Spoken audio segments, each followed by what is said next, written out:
Hello friends, welcome to Vikas education world.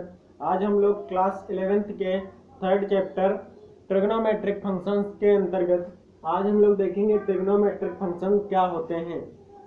इन्हें हम discuss करेंगे कि ट्रिग्नोमेट्रिक फंक्शन जो होते हैं ये कौन कौन से होते हैं, इनकी वैल्यू किस प्रकार से फाइंड की जाती है।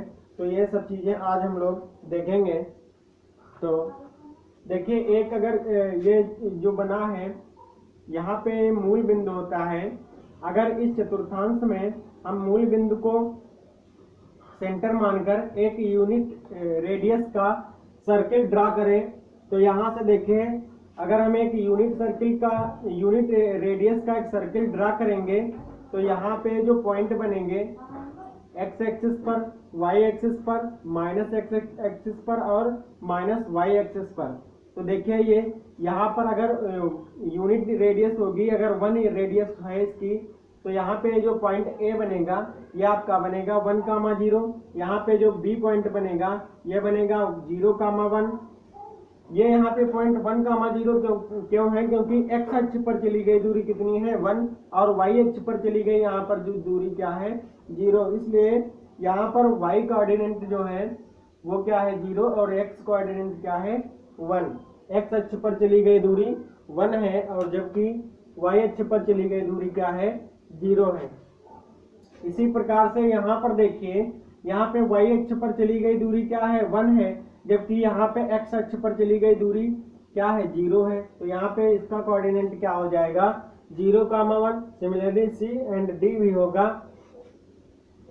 नेक्स्ट हम लोग देखें, अगर हम यहाँ पे ये जो है OP, यहाँ पे अगर हम सर्किल पर एक बिंदु P ले लें, एक पॉइंट P ऐसा लें जिसके कोऑर्डिनेट है A, B, जिसके कोऑर्डिनेट क्या है A, B, तो हम यहाँ से एक ऐसे लाइन परपेंडिकुलर लाइन ड्रा करेंगे जो कि इस लाइन को OA लाइन को कहाँ पर टच करेगी M पर। M एक पॉइंट है जहाँ पर टच करेगी।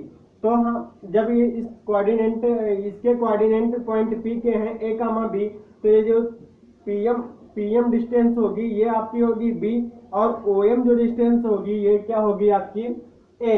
इस प्रकार से P जो पॉइंट है वो बन जाएगा आपका AP। अगर हम ये त्रिभुज देखें OMP में, ट्रायंगल OMP में देखें तो ये हमें कैसा ट्रायंगल दिख रहा है, ये हमें कैसा ट्रायंगल दिख रहा है, ये हमें एक समकोण त्रिभुज दिख रहा है। ये हमें एक समकोण त्रिभुज दिख रहा है क्योंकि जो ये PM लाइन है जो OA पर आई है तो ये इसके परपेंडिकुलर है। तो ये जो एंगल है ये कितना हो जाएगा 90 डिग्री। ये कितना हो जाएगा 90 डिग्री। और ये क्यों x डिग्री है? क्योंकि ये जो लेंथ है इसकी आर्क की AP जो है वो लेंथ कितनी है x। और हमने अभी पढ़ा था पिछले वाले वीडियो में थीटा बराबर क्या होता है L/r। अगर रेडियस 1 है, अगर रेडियस ये वाली पूरी डिस्टेंस 1 है यहाँ से लगाकर यहाँ तक की दूरी अगर 1 है पूरी, तो आप बताइए L कितनी हमने यहाँ माना है x कितना हो जाएगा 1। तो थीटा कितना हो जाएगा x रेडियन। थीटा यहाँ पे क्या हो जाएगा x रेडियन। x रेडियन कहें या डिग्री कहें, x रेडियन कहें या डिग्री कहें, क्योंकि दोनों ही यूनिट क्या होती हैं डिग्री की, एंगल की यूनिट होती हैं। दोनों ही यूनिट क्या होती हैं एंगल के मेजरमेंट की यूनिट होती हैं, चाहे आप डिग्री में नापें इसे चाहे रेडियन में नापें। तो इस प्रकार से अगर हम देखें इस ट्रायंगल में, ट्रायंगल OMP में देखिए, हम लोग अगर देखें, अगर हम यहां से cos x की वैल्यू निकालें, cos x की वैल्यू अगर हम निकालें तो cos बराबर क्या होता है, एक फार्मूला होता है SCT बराबर लाल बटे कक्का, या एक सेकंड होता है SCT बराबर पंडित बद्री प्रसाद हर बोले। यहाँ पे जो है, यहाँ पे L से लंब है, A से आधार है, L से लंब है, K से कर्ण है, K से कर्ण है, A से आधार है। और ये जो सेकेंड इक्वेशन लिखी SCT बराबर PBP अपान HHB, यहाँ पे P जो है परपेंडिकुलर है, B जो है बेस है, ये भी परपेंडिकुलर है, H हाइपोटेनियस है, B बेस है। तो यहाँ से हम लोग साइन और कास और टी की वैल्यू निकाल सकते हैं। साइन एस से है साइन, एस फार क्या है साइन, सी फार क्या है कास, और टी फार क्या है टेन। यहाँ से अगर हम देखें एस की वैल्यू, अगर यहाँ से पहला वाला अक्षर लेंगे तो यहाँ पहला वाला रेशियो लेंगे एल अपान के। एल से हो जाता है लंब और के से हो जाता है कर्ण। यहाँ से पी से हो जाता है परपेंडिकुलर, एच से हो जाता है हाइपोटेनियस। तो साइन बराबर क्या हो जाता है, साइन बराबर हो जाता है परपेंडिकुलर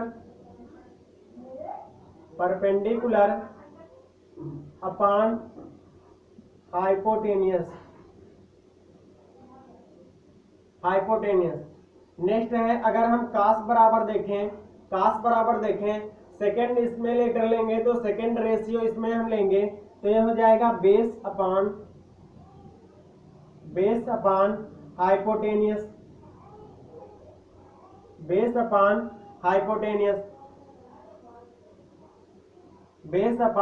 हाइपोटेनियस। नेक्स्ट अगर हम थर्ड लेटर लेंगे टी, तो इसमें का थर्ड रेशियो हम लेंगे टेन बराबर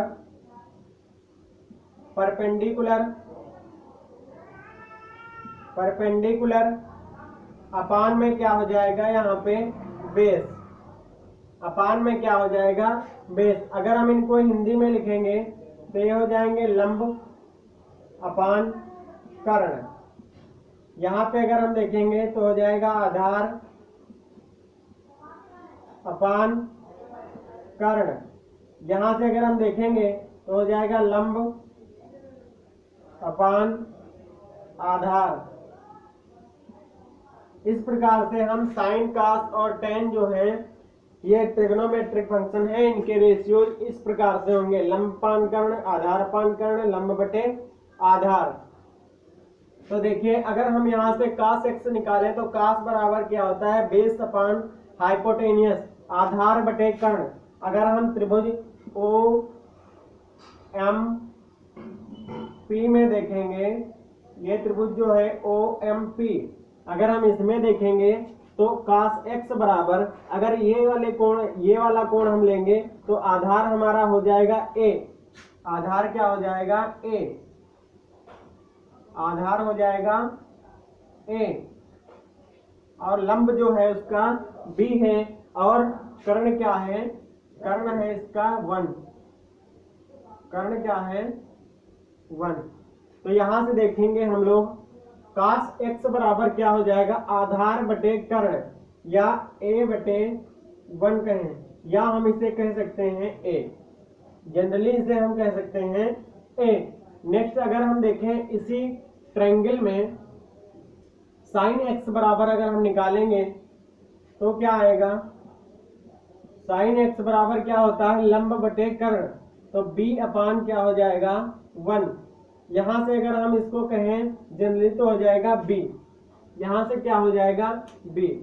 अगर हम इस ट्रायंगल में पाइथागोरस थ्योरम लगाएं, अगर हम इस ट्रायंगल में पाइथागोरस थ्योरम लगाएं तो पाइथागोरस थ्योरम क्या होती है,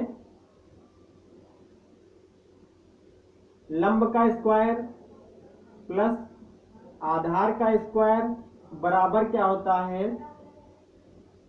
कर्ण का स्क्वायर, यही तो होती है पाइथागोरस थ्योरम।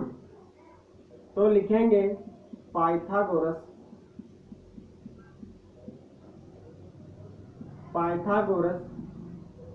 प्रमेय से त्रिभुज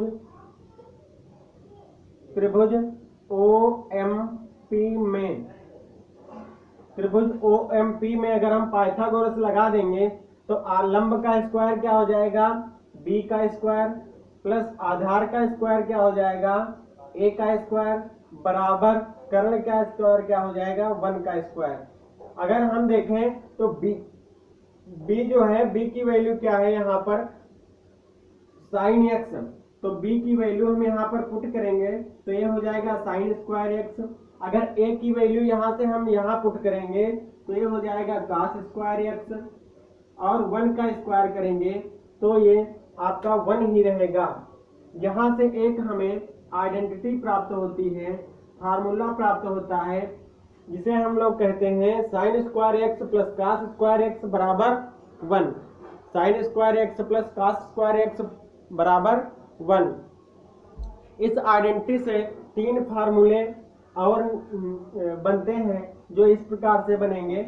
अगर ये कॉस स्क्वायर एक्स हम इक्वल के उधर ले जाएंगे तो यहाँ से बनेगा नया फार्मूला साइन स्क्वायर एक्स बराबर 1 माइनस कॉस स्क्वायर एक्स। अगर ये कॉस स्क्वायर एक्स हम इधर ही रहने दें तो नेक्स्ट तीसरा बन जाएगा कॉस स्क्वायर एक्स बराबर 1 माइनस साइन स्क्वायर एक्स। इस प्रकार से ये 3 फार्मूले एक साथ ड्रा होते हैं, जैसे sine square x plus cos square x बराबर 1, या साइन स्क्वायर एक्स बराबर 1 माइनस कॉस स्क्वायर एक्स, या कॉस स्क्वायर एक्स बराबर 1 minus sine square x. Next इसी प्रकार से हम लोग tan और cot के फार्मूले भी डिफाइन करेंगे। जैसे एक फार्मूला होता है 1 प्लस tan स्क्वायर एक्स बराबर सेक स्क्वायर एक्स। इसी प्रकार से एक और होता है 1 प्लस cot स्क्वायर एक्स बराबर कॉसेक स्क्वायर एक्स। यहाँ से अगर हम लोग देखें तो ये होता है सेक स्क्वायर एक्स माइनस, यहाँ से अगर हम लोग देखें तो ये हो जाता है सेक स्क्वायर एक्स माइनस 1 बराबर tan स्क्वायर एक्स, या हम लोग देखें तो हो जाता है sec square x minus tan square x बराबर 1। यहाँ से ये एक आइडेंटिटी प्राप्त होती है, एक फार्मूले से 3 फार्मूले यहाँ भी बनते हैं। इसी प्रकार की एक और आइडेंटिटी होती है 1 प्लस cot स्क्वायर एक्स बराबर कॉसेक स्क्वायर एक्स, या हम कहें cot स्क्वायर एक्स बराबर कॉसेक स्क्वायर एक्स माइनस 1, या हम कहें कॉसेक स्क्वायर एक्स बराबर cosec square x minus cot square x बराबर 1। एक आइडेंटिटी हमें यह प्राप्त होती है। इस प्रकार से इतने फार्मूले हमने देखे। और एक चीज और देख लीजिए, यहाँ पे साइन जो है ये कॉसेक का इनवर्स होता है। जैसे हम लिखें अगर साइन एक्स बराबर 1 अपान कॉसेक एक्स, ये एक दूसरे के इनवर्स होते हैं। इसी प्रकार से कॉस का इनवर्स होता है कॉस एक्स बराबर 1 अपान सेक एक्स। इसी प्रकार से tan एक्स का होता है 1 अपान cot एक्स। इतनी चीजें हम लोगों ने देखी। इसके बाद अगर हम लोग यहाँ देखें अगर हम इस x को अगर हम घटाएं बढ़ाएं वैरी करें, अगर हम वैरी करेंगे तो अगर हम इस x को 0 कर दें, अगर इस x को हम 0 कर देंगे तो यहाँ से देखिए इसकी वैल्यू क्या फाइंड होगी। अगर इस x को हम 0 कर देंगे तो हमें वैल्यू फाइंड होगी cos x बराबर cos 0 बराबर, अगर हम यहाँ 0 कर देंगे तो ये वाली जो रेखा होगी OP ये चिपक जाएगी OA के साथ में, OA और OP एक साथ मिल जाएंगी, और यहाँ पे जो होगा वो आपका आधार A होगा और आपका कर्ण भी वही हो जाएगा, क्योंकि कर्ण जो होगा ये भी यही वाला हो जाएगा और आधार भी यही होगा। तो यहाँ से अगर हम देखेंगे तो A अपान A आएगा और इसकी वैल्यू क्या हो जाएगी 1। इस प्रकार से हम इन सब की वैल्यू एक बार देख लेंगे। इसके लिए हम एक टेबल भी बनाएंगे, इसका आप लोग स्क्रीनशॉट ले लीजिए। अगर वीडियो साफ ना दिखाई देता हो बोर्ड तो आप लोग वीडियो की क्वालिटी बढ़ा लिया करिए। यहाँ ऊपर यहाँ पर 3 डॉट दिए होंगे आपके स्क्रीन पर, और वहाँ से 3 डॉट पर जब आप क्लिक करेंगे तो नीचे क्वालिटी के ऑप्शन आएंगे, वहाँ से आप क्वालिटी 480p पर कर लीजिए, जिससे आपको सब कुछ क्लियर दिखाई देगा। आप लोग इसका स्क्रीनशॉट ले लीजिए। नेक्स्ट देखते हैं अभी हम वैल्यू। यहाँ पे देखिए इनके मानों की एक टेबल बनी है। जैसे यहाँ पे देखिए साइन लिखा है cos 10 cot sec cosec। इधर देखिए कुछ वैल्यूज लिखी है, डिग्री में है 0, π/6, π/4, π/3, π/2, पाई 3 π/2, 2π। अगर हम इनको π/6 को देखें तो ये क्या है, ये है आपका 30 डिग्री। अगर हम π/4 को देखें तो ये क्या है आपका 45 डिग्री। अगर हम π/3 को देखें तो ये क्या है 60 डिग्री। अगर हम π/2 को देखें तो ये क्या है 90 डिग्री। अगर हम पाई को देखें तो ये क्या है 180 डिग्री। अगर हम 3π/2 को देखें तो ये क्या है 270। अगर इसको देखें तो 360 डिग्री। इस प्रकार से अगर हमसे कोई पूछे साइन 0 की वैल्यू क्या होगी, तो साइन 0 की वैल्यू क्या होगी, अभी अगर एक जो यहाँ पे फिगर बना था वहां से अगर हम समझें कि ये जो x था, अगर हम इसे यहाँ पे देखें, यहाँ पे 0 डिग्री होता है, यहाँ पे π/2 डिग्री, क्योंकि यहाँ से अगर हम पूरा इसे घुमाएंगे तो ये 90 अंश का कोण बन जाएगा यहाँ। तो x एक्सिस और y एक्सिस के बीच में कोण कितना होता है 90 डिग्री। अगर हम यहाँ से और 90 डिग्री चलेंगे तो यहाँ पे आ जाएगा पाई, और यहाँ पे आ जाएगा आपका 3π/2, और यहाँ पे फिर से आएंगे तो 0 या तो 2π, यहाँ पे पुनः आ जाएगा। तो यहाँ से अगर हम देखेंगे तो साइन जीरो की जो रेडियस थी वो क्या थी, हमने 1 ली थी, और जो ये बेस था ये भी a लिया था, या कोई हम वैल्यू मान सकते हैं a b c, कोई भी मान सकते हैं। तो नेक्स्ट देखिए, यहाँ से अगर हम देखेंगे ये जो अगर हम x जो है ये अगर हम जो 0 कर देंगे तो साइन 0 बराबर यहाँ से आएगा, आधार भी आपका यही हो जाएगा और आपका कर्ण भी यही हो जाएगा। तो ये लंब भी यही, लंब यहाँ पे 0 हो जाएगा, लंब क्या हो जाएगा 0। ये वाली जो डिस्टेंस है ये धीरे धीरे क्या होती चली जाएगी, कम होती चली जाएगी, और एक टाइम ऐसा आएगा जब ये x एक्सिस पर ये वाली OP आएगी, जब ये OP O A पर जब आएगी तब ये जो है PA ये धीरे धीरे 0 हो जाएगी, और नीचे इसके 1 रहेगा, नीचे इसके क्या रहेगा 1।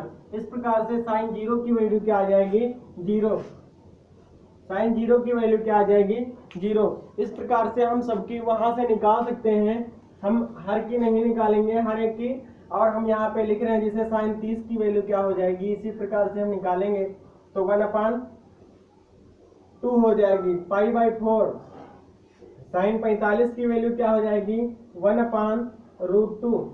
यहाँ से अगर हम साइन 60 की निकालेंगे तो यह होती है 3√3/2। साइन 90 की वैल्यू होती है 1। अब यहाँ देखिए साइन पाई आ गया, साइन पाई को हम लिख सकते हैं साइन π/2 प्लस π/2। तो साइन 90 प्लस थीटा क्या होता है, साइन 90 प्लस थीटा क्या होता है cos 90 थीटा, cos 90 क्या हो जाएगा 0, cos 90 क्या हो जाएगा 0। नेक्स्ट है साइन 3π/2, साइन 3π/2 की वैल्यू हो जाएगी आपकी -1,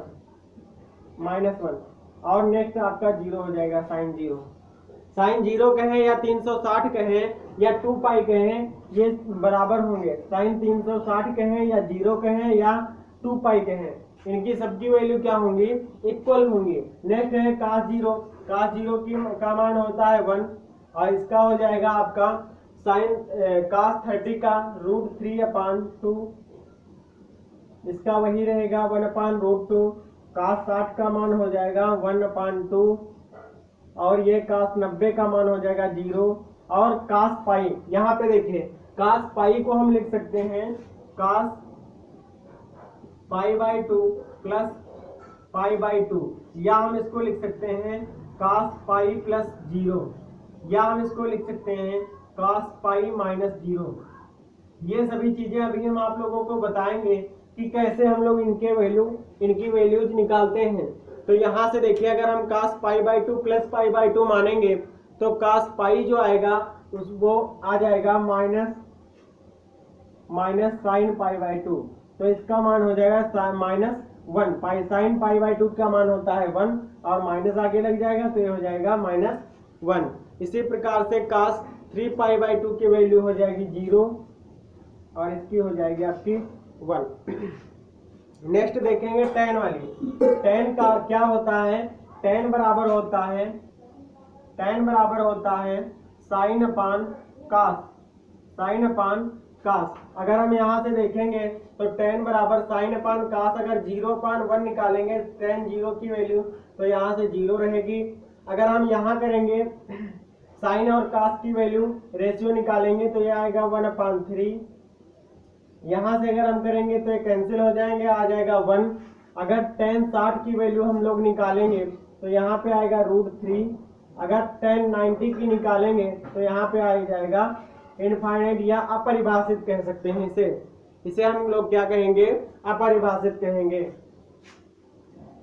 नेक्स्ट आएगा अगर हम tan पाई की निकालेंगे तो 0/-1 होगा तो इसकी 0 रहेगी, ये फिर से अपरिभाषित हो जाएगा और ये भी आपकी 0 रहेगी। अब देखिए नीचे के जो 3 बचे हैं, नीचे के 3 जो ट्रिग्नोमेट्रिक फंक्शन बचे हैं काट, सेक और कासेक। हमने अभी बताया था कि साइन का उल्टा क्या होता है? कासेक। tan का उल्टा क्या होता है? काट। और सेक का उल्टा क्या होता है? कास। या कास का उल्टा क्या होता है? सेक। तो यहाँ से अगर हम tan और काट की कंपेयर करें तो tan का उल्टा होता है काट, तो 0 का उल्टा क्या हो जाएगा? 0। 1/0, तो इसे हम कह सकते हैं अपरिभाषित। इसी प्रकार से 1/√3 का उल्टा क्या हो जाएगा? √3। इसी प्रकार से 1 का उल्टा 1 ही रहेगा और √3 का उल्टा हो जाएगा 1/√3। अपरिभाषित का उल्टा हो जाएगा 0। 0 का उल्टा हो जाएगा अपरिभाषित। अपरिभाषित का उल्टा 0। 0 का उल्टा अपरिभाषित। नेक्स्ट अगर हम सेक वाला देखेंगे तो सेक किसका उल्टा होता है? इनवर्स होता है कास का। सेक किसका इनवर्स होता है? कास का। तो देखिए कास 0 की अगर वैल्यू 1 है तो सेक 0 की वैल्यू हो जाएगी 1/1, 1 ही रहेगी। नेक्स्ट कास 30 की वैल्यू है √3/2, तो सेक 30 की वैल्यू हो जाएगी 2/√3। अगर देखें कास 45 की वैल्यू है 1/√2, तो सेक 45 की वैल्यू हो जाएगी √2/1। अपान में 1 लिखा नहीं जाएगा तो √2 हो जाएगी। नेक्स्ट देखिए कास 60 की वैल्यू है 1/2, तो सेक 60 की वैल्यू हो जाएगी 2। नेक्स्ट देखेंगे कास 90 की वैल्यू है 0, तो इसकी वैल्यू हो जाएगी अपरिभाषित। नेक्स्ट है -1, तो ये -1 ही रहेगी। 0 है तो अपरिभाषित हो जाएगा, 1 है तो 1 ही रहेगा। नेक्स्ट देखते हैं साइन का उल्टा कासेक होता है। साइन का जो इनवर्स होता है वही कासेक होता है, तो कासेक की वैल्यू जो है वो साइन की उल्टा हो जाएंगी। तो अगर साइन 0 की वैल्यू 0 है तो कासेक 0 की वैल्यू क्या हो जाएगी? इनवर्स। साइन 30 की वैल्यू अगर 1/2 है तो कासेक 30 की वैल्यू क्या हो जाएगी? 2। साइन 45 की वैल्यू अगर 1/√2 है तो कासेक 45 की वैल्यू क्या हो जाएगी? आपकी √2 हो जाएगी। अगर साइन 60 की वैल्यू √3/2 है तो ये हो जाएगी 2/√3। अगर साइन 90 की वैल्यू है 1 तो इसकी भी वैल्यू 1 हो जाएगी। साइन 180 की वैल्यू 0 है तो इसकी अपरिभाषित हो जाएगी। साइन 3π/2 की वैल्यू -1 है तो इसकी -1 ही रहेगी। साइन 2π की वैल्यू अगर 0 है तो इसकी अपरिभाषित हो जाएगी। इस प्रकार से हम लोगों को ये जितनी भी वैल्यूज हैं फंक्शंस की वो हमें फाइंड हो जाती हैं। आप लोग इसका स्क्रीनशॉट ले लिए, ये टेबल बुक में भी बनी होगी, वहां से भी आप नोट कर सकते हैं। लेकिन कैसे हुआ ये हम लोग यहाँ से समझेंगे। नेक्स्ट हेडिंग है साइन ऑफ ट्रिग्नोमेट्रिक फंक्शन, त्रिकोणमितीय फलनों के चिन्ह। तो यहाँ पे देखिए चिन्ह के लिए हम एक ट्रिक बताएंगे आप लोगों को। अगर हम इसके कोऑर्डिनेट वो देखें चतुर्थांश देखें तो इसे हम लोग कहते हैं फर्स्ट चतुर्थांश, इसे हम लोग कहते हैं सेकंड, इसे कहते हैं थर्ड और इसे कहते हैं फोर्थ। यहाँ पे होता है 0 या 360 डिग्री, यहाँ पे होता है 90 डिग्री, यहाँ पे होता है 270 डिग्री, यहाँ पे होता है 180 डिग्री, यहाँ पे होता है 270 डिग्री। कुछ इस प्रकार से चतुर्थांश बने होते हैं, कुछ इस प्रकार से चतुर्थांश बने होते हैं। तो यहाँ जो होता है, अगर हम इसके पीछे चलेंगे तो ये क्या होगा 90 माइनस थीटा, इधर क्या होंगे 90 माइनस थीटा। अगर हम इसके 90 के आगे चलेंगे तो यहाँ पे क्या होंगे 90 प्लस थीटा। इसी प्रकार से अगर हम इधर चलेंगे 180 से तो यहाँ पे हो जाएंगे 180 माइनस थीटा। अगर हम 180 के आगे चलेंगे तो यहाँ पे जो होंगे इस चतुर्थांश में 180 प्लस थीटा वाले जितने भी एंगल होंगे वो किस चतुर्थांश में आएंगे, वो थर्ड चतुर्थांश में आएंगे। इसी प्रकार से अगर हम यहाँ से पीछे चलेंगे 270 माइनस थीटा कोई आएगा एंगल, तो वो एंगल किस चतुर्थांश में होगा, थर्ड में होगा। और अगर फोर्थ में हम जाएंगे तो यहाँ पे 270 प्लस थीटा होगा, क्योंकि हम 270 से अब आगे बढ़ेंगे। यहाँ पे जब आएंगे तो यहाँ पे 360 माइनस थीटा होगा, और यहाँ पे जब हम आएंगे तो या तो होगा वो 360 प्लस थीटा। इस प्रकार से हमने देखा कि जो जो एंगल जिस चतुर्थांश में आ रहे होंगे हम इस प्रकार से उन्हें पहचान लेंगे वो किस चतुर्थांश के होंगे। अब आता है कि इनका चिन्ह किस चतुर्थांश में कैसा होगा, किस ट्रिग्नोमेट्रिक फंक्शन का किस चतुर्थांश में उसका साइन किस प्रकार का होगा। तो इसके लिए एक ट्रिक है, यहाँ पे ए हम लिखते हैं, यहाँ पे हम लिखते हैं ए, यहाँ पे हम लिखेंगे एस, यहाँ पे लिखेंगे एस, यहाँ पे लिखेंगे टी, और यहाँ पर लिखेंगे सी। यहाँ पर क्या लिखेंगे C, A S T C, A S T C. A का मतलब है, ए का मतलब है ऑल फंक्शन, ऑल, और एस का मतलब है साइन, और साइन का इनवर्स कॉसेक। टी का मतलब है टेन, और टेन का इनवर्स काट। सी का मतलब है कास, और कास का उल्टा सेक। तो ए जो है ये इसमें ए पॉजिटिव रहेगा, इसमें एस वाले पॉजिटिव रहेंगे, इसमें टी पॉजिटिव रहेगा, इसमें सी पॉजिटिव रहेंगे। इनको छोड़कर जो भी फंक्शन इस कोऑर्डिनेट में आएंगे वो निगेटिव हो जाएंगे। जैसे ए है तो जो फर्स्ट कोऑर्डिनेट है इसमें जो भी all functions are positive, all functions भी पॉजिटिव। फर्स्ट जो कोऑर्डिनेट है प्रथम चतुर्थांश जो है उसमें सभी फलन क्या होंगे आपके पॉजिटिव होंगे, धनात्मक होंगे। चाहे आप साइन 90 माइनस थीटा करेंगे वो भी आपका cos थीटा पॉजिटिव होगा, या साइन 360 प्लस थीटा करेंगे वो भी आपका पॉजिटिव होगा। नेक्स्ट जब हम सेकंड चतुर्थांश में आएंगे तो इसमें केवल साइन और cos वाले पॉजिटिव रहेंगे, बाकी जितने भी कोऑर्डिनेट वो होंगे ट्रिग्नोमेट्रिक फंक्शन वो सारे के सारे क्या हो जाएंगे, निगेटिव हो जाएंगे। इसी प्रकार से जब इस कोऑर्डिनेट में हम आएंगे थर्ड में तो यहाँ पे tan और cot केवल पॉजिटिव होंगे, इनके अलावा जो भी होंगे फंक्शन वो क्या हो जाएंगे आपके निगेटिव हो जाएंगे। इसी प्रकार से फोर्थ कोऑर्डिनेट में जब हम आएंगे तो इसमें cos और sec जो होंगे वो आपके पॉजिटिव रहेंगे, बाकी जितने भी वो होंगे फंक्शन वो क्या हो जाएंगे, निगेटिव हो जाएंगे। तो इस प्रकार से हम समझ सकते हैं, या इसकी एक टेबल भी बना सकते हैं हम, first coordinate, second coordinate, third coordinate और फोर्थ कोऑर्डिनेट। और इधर हम लिख सकते हैं, इधर हम लिख सकते हैं sign, cos, tan, cot, sec, cosec।